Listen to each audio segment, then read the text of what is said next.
এই পর্যায়ে জাতীয় দৈনিক থেকে আপনাদেরকে গুরুত্বপূর্ণ শিরোনামগুলো জানিয়ে দেব। প্রথমে আমার হাতে রয়েছে সত্য সন্ধানী নির্ভীক দৈনিক যুগান্তরের একটি সংখ্যা। যুগান্তরের প্রথম পাতায় খুব স্বাভাবিকভাবে গতকাল জাতীয় সমাবেশ ছিল জামাতে ইসলামী বাংলাদেশের, সেখানে উপস্থিতি এবং সভাপতিত্ব যিনি করেছেন দলের আমির ডাক্তার শফিকুর রহমান, ইনসেটে তার ছবি দেখতে পাচ্ছি। তার নিচে শিরোনাম হয়েছে লালকালিতে সোহরাওয়ার্দী উদ্যানের সমাবেশে জামায়াতের আমির, গণহত্যার দৃশ্যমান বিচারের দাবি। সেই সাথে লড়াই হবে ফ্যাসিবাদ ও দুর্নীতির বিরুদ্ধে, চাঁদা নিতে দেব না, দুর্নীতি সহ্য করব না, মঞ্চ থেকে ঢলে পড়েন শফিকুর রহমান। সেই সাথে অভ্যুত্থানের ধারাবাহিক প্রতিবেদন, জুলাইয়ের প্রসঙ্গ, সেনা টহল জোরদার, সংঘর্ষে নিহত ৩৭। ঢাকায় জাতিসংঘের মানবাধিকার মিশন, বিশ্লেষকদের শঙ্কা বিশ্বব্যাপী নেতিবাচক বার্তা যেতে পারে।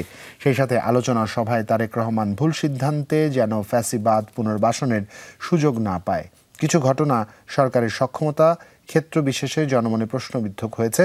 সরকারের একটি অংশের সহায়তায় কেউ কি দেশে উদ্দেশ্যমূলক পরিস্থিতি তৈরি করতে চাইছে? জনমনে জিজ্ঞাসা। সরকারের পক্ষে আদৌ নির্বাচন অনুষ্ঠান সম্ভব কিনা এমন প্রশ্ন বিচ্ছিন্নভাবে দেখার সুযোগ নেই। সেই সাথে প্রথম পাতায় বক্স করে ছাপা হয়েছে সল্টুর হাতে আলাদিনের চেরাগ, শেখ ফাহিমের ছোঁয়ায় কানাডায় ৪ বাড়ি। পড়ে দেখতে পারেন বিস্তারিত। সেই সাথে জামায়াতের জাতীয় সমাবেশ, যানজট আর পরিবহন সংকটে দিনভর দুর্ভোগ, এবং কক্সবাজারের চকরিয়ায় শনিবার উত্তেজিত বিএনপি সমর্থকদের ছত্রভঙ্গ করছে আইনশৃঙ্খলা বাহিনী। একটি ছবি দেখতে পাচ্ছি, তার নিচে শিরোনাম হয়েছে চকরিয়া ও চন্দনাইশে এনসিপির সমাবেশ পণ্ড, পিআর বুঝুক না বুঝুক সংস্কার অবশ্যই হবে। নাহিদ ইসলামের বরাতে এটি ছাপা হয়েছে। সালাউদ্দিনকে গডফাদার বলায় উত্তেজনা। গোপালগঞ্জের তাণ্ডব, আওয়ামী লীগের ফাঁদ, হামলার প্লট তৈরি করা হয় বঙ্গবন্ধুর সমাধি ভেঙে ফেলার অপপ্রচারণায়। সেই সাথে ফের 10 ঘন্টার কারফিউ, গোপালগঞ্জে আরেক মামলা, গ্রেফতার আতঙ্ক। শেষ পাতায় চোখ রাখতে চাই, শেষ পাতায় লালকালির শিরোনাম, শিগগিরই প্রজ্ঞাপন, স্বাধীন বিচার বিভাগের যাত্রা শুরু, রাজনৈতিক প্রভাবমুক্ত বিচারক নিয়োগের খসড়া চূড়ান্ত, এবং ৭১ ও গণতন্ত্র প্রশ্নে কোনো ছাড় নয়, মির্জা ফখরুলের বরাতে ছাপা হয়েছে। শেষ পাতার প্রথম কলামের শিরোনাম, কিং শুটিংয়ে আহত শাহরুখ খান নেওয়া হচ্ছে আমেরিকায়। এর মধ্যে তিনি যে পৌঁছেছেন এটাও জানি আমরা।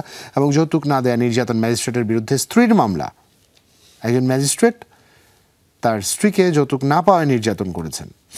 আচ্ছা, গোপালগঞ্জের ঘটনা প্রসঙ্গে স্বরাষ্ট্র উপদেষ্টা, প্রয়োজনে লাশ কবর থেকে তুলে ময়নাতদন্ত। এবং শেষ পাতায় বক্স করে ছাপা হয়েছে গ্রামীণ সাংবাদিকতার পথিকৃৎ, মুছে যাচ্ছে কাঙাল হরিনাথের স্মৃতি। সেই সাথে জুলাই আন্দোলনে চট্টগ্রামে শিক্ষার্থীদের লক্ষ্য করে গুলি চালাচ্ছেন বা থেকে মহানগর যুবলীগ নেতা দেলোয়ার, যুবলীগ কর্মী HM মিঠু, ছাত্রলীগ নেতা হাবিবুর রহমান ও কয়েকজন।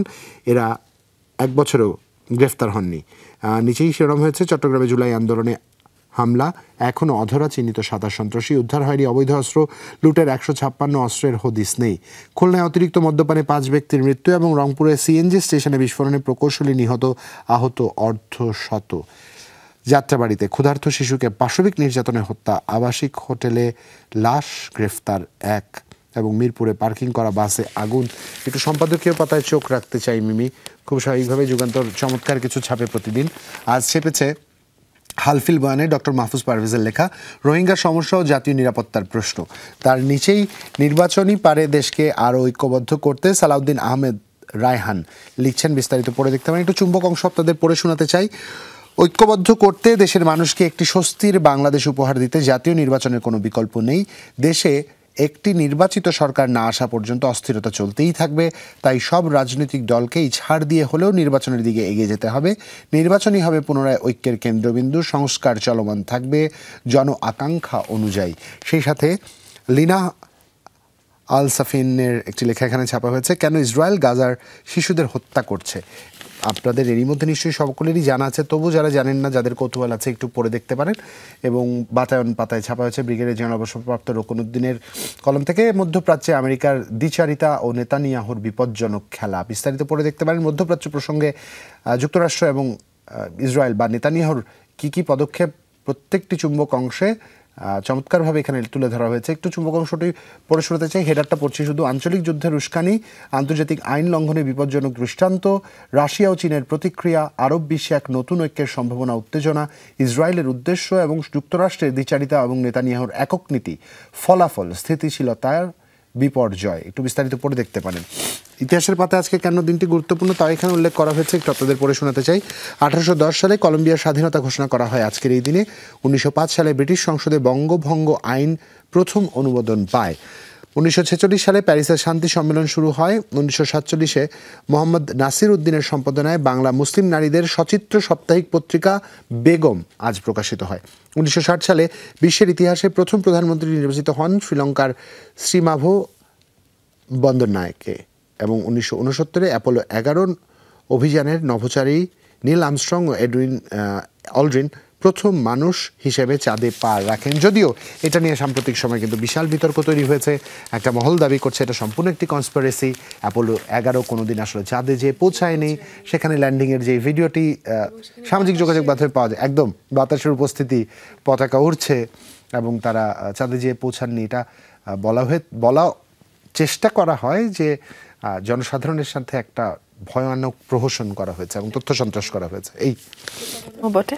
এবং জুবাইর, ধন্যবাদ। আসলে যুগান্তরের ইতিহাসের পাতা থেকে মোটামুটি একটু চোখ বুলিয়ে নিলে অনেক গুরুত্বপূর্ণ বিষয় জানা যায়।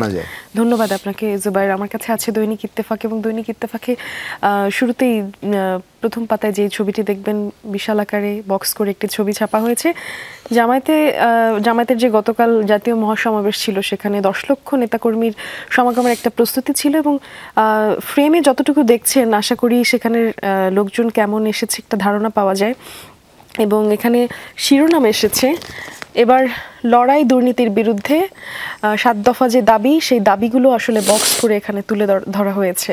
এবং তারই ঠিক বাম দিকের কলামে শহীদদের স্মরণ সভায় তারেক রহমানের যে উক্তি, সেটি এসেছে এখানে শিরোনাম হিসেবে। অন্তর্বর্তী সরকার কি আদৌ নির্বাচন আয়োজন করতে পারবে, এটি তার প্রশ্ন, এবং সেটি আমরা এখানে পেয়েছি শিরোনাম হিসেবে। 71 স্বাধীনতা যুদ্ধ আমাদের মূল কথা, ওখানে কোনো আপোষ নেই, এমনটাই বলেছেন মির্জা ফখরুল, এবং তার বরাতে এটি ছাপা হয়েছে। সেই সাথে আছে গোপালগঞ্জে বাড়ল কারফিউ, পুলিশের 4 মামলায় আসামি 3008, এবং এই অবধি গ্রেপ্তার হয়েছে 277 জন। সেই সাথে আছে বান্দরবান জেলা প্রেস ক্লাব চত্বরে গতকাল রাতে এনসিপির যে সমাবেশ, সেখানে বক্তব্য রাখেন নাহিদ ইসলাম, এবং সেই ছবিটিও এখানে যুক্ত করা আছে। দেশ থেকে মাফিয়াতন্ত্র, পরিবারতন্ত্র বিতাড়িত করব, তিনি জানিয়েছেন তার বক্তব্যে নাহিদ ইসলাম, এবং সেটি আমরা এখানে পেয়েছি শিরোনাম হিসেবে। বাংলাদেশ পাকিস্তান প্রথম T20 আজ, এটি ছিল খেলার সংবাদ। জুবাইর, এই ছিল আমার কাছে ইত্তেফাক থেকে প্রথম পাতার খবর। প্রত্যেকটি জাতীয় দৈনিক কম বেশি মিমি একই রকম কিন্তু শিরোনাম করেছে, ব্যতিক্রমী খুব বেশি শিরোনাম খুঁজে পাওয়াটা খুব মুশকিল। ডেইলি স্টার একই রকমভাবে শিরোনাম করেছে। সেই সাথে এনসিপির পদযাত্রার প্রসঙ্গটিও প্রত্যেকটি জাতীয় দৈনিকই ছেপেছে।